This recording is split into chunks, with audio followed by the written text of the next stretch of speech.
and a particle view. Let's see how can we show in particle view for this displacement reaction, the single displacement reaction. So this is copper chloride, one copper and two chloride ions, and zinc, one zinc here. And it gives you zinc chloride, ZnCl2 plus copper, because zinc is more reactive than copper.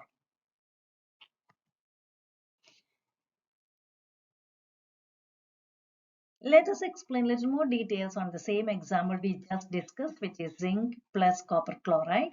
We will get zinc chloride and copper, right? So let us see the charges on this one. So let me start with the zinc. Zinc is an element. All elements are neutral. So I will say there is no charge on zinc and I will mark it as 0. Okay. And copper, we just discussed, the charge is +2. And chloride ion, it's 70 in the group, so -1 and -1. So copper is giving 2 electrons, one for one chlorine, another one for another chlorine. So now it is neutral. The compound as such is neutral, but each element got, and now in the ionic form, it got charges. Now on the product side, copper is element, elements are neutral, so the charge is 0. And here zinc is combining with the two chlorine. Each chlorine is -1. To make the compound neutral, zinc has to have a +2 charge. So when you look at these charges, you can see that copper changes from +2 to 0. Okay, so +2 to 0 means the number is reduced, right? So we call it as reduction. And what number? We cannot say the charge reduced. Yeah, but you can say that. But another word we use is oxidation number. Okay. So the charge reduced, so reduction. So we will say this one, charge increased, went up. So this is oxidation. Okay. So we call this type of reaction as oxidation, reduction, reaction. Okay, so what is oxidation? Oxidation is losing electron. You see that this is oxidation, zinc lost electron. That is why it is getting +2 charge. So oxidation is losing electron and reduction is gaining electron. So one cannot occur without the other. If there is an oxidation, definitely there will be a reduction in that equation. Okay, so these types of reactions are called redox reaction. Here is another example of redox reaction.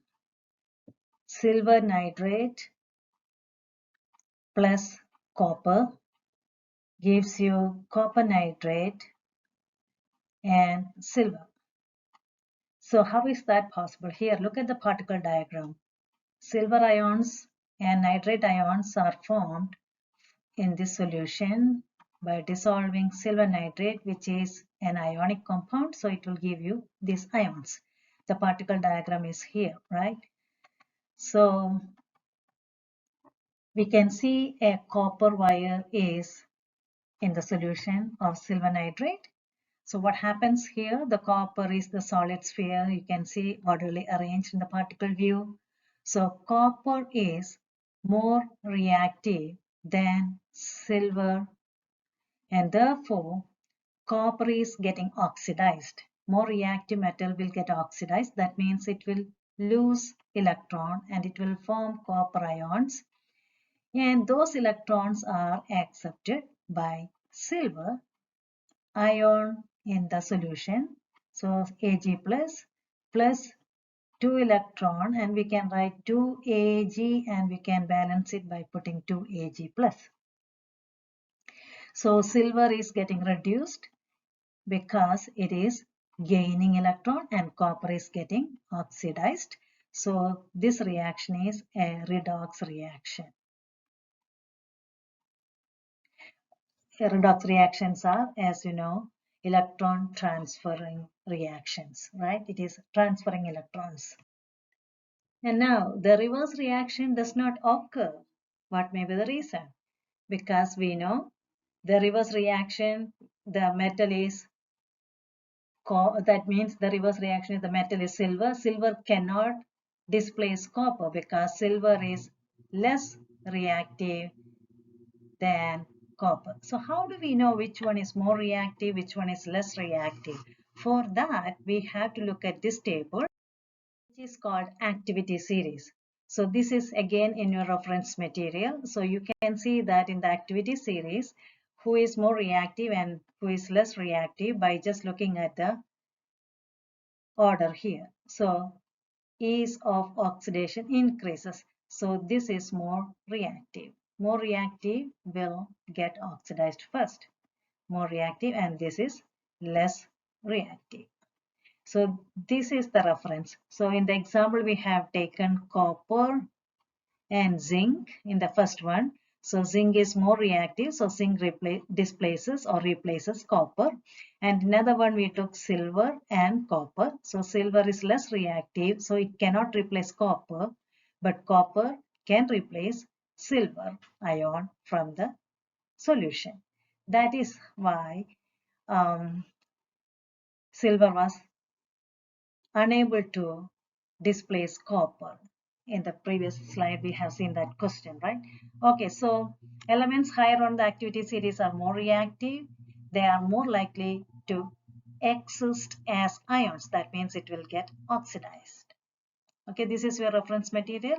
You can refer to this one to see which metal will oxidize first or which metal can replace which metal ion. Okay. Another one is here, a group of reactions you can see analyze, and you can see that some reactions, so Fe and Zn, so it displaces more reactive, so this is more reactive, and this is less reactive, so it is displacing iron. So in this case, calcium is more reactive, it displaces aluminum. Magnesium is more reactive, it displaces copper. And here metal and acid, you are getting hydrogen gas. And then in this case, bromine and chlorine. So chlorine is more reactive, so it displaces the bromine from that compound. So here bromine and fluorine. Fluorine is more reactive, so it displaces bromine from this compound. Okay, so you can see that single displacement here. Different types of reactions here. I mean, different types means metals replace another metal, non-metal replace another non-metal. Okay, and also metal plus acid. So in these two cases, more reactive displace the less reactive. In this case, you know, hydrogen gas is one of the product. Now let us look at the last type of reaction, which is called displacement reaction. So in displacement reaction, what happens is metal replaces a metal in a compound, and a non-metal replaces a non-metal in a compound. What does that mean? Let us see. So in this example, you can see AB plus CD gives AD plus CB. See this metal exchange with the C, this non-metal exchange with the D. How do I know this is metal? Because as I said, always you will write metal ion first and then non-metal ion next to it. Okay, so that is why A and C are metal, so it is switching partners like in a dance. Okay, you can see that. So that's how it is happening, the double displacement reaction. Let us see an example. In AgNO3 plus NaCl, we will get AgCl plus NaNO3, just switching the ions. So Ag plus ion will go with a Cl minus ion. So this cation, metal ions are called cation, go with this anion. So switching anion and cation. So then this metal ion will go with this non-metal ion. Okay, this is anion. So that is switching the ions. So that's how we are getting. Here we are not looking at which one is more reactive or less reactive. In this case, the switching will happen if it is an ionic compound. Okay. Another example is K2SO4 plus BaNO3 twice. In this case, it should be AQ. Let me change that. AQ. It should be AQ. Dissolved in water. Okay. So then K2SO4 plus BaNO3 twice.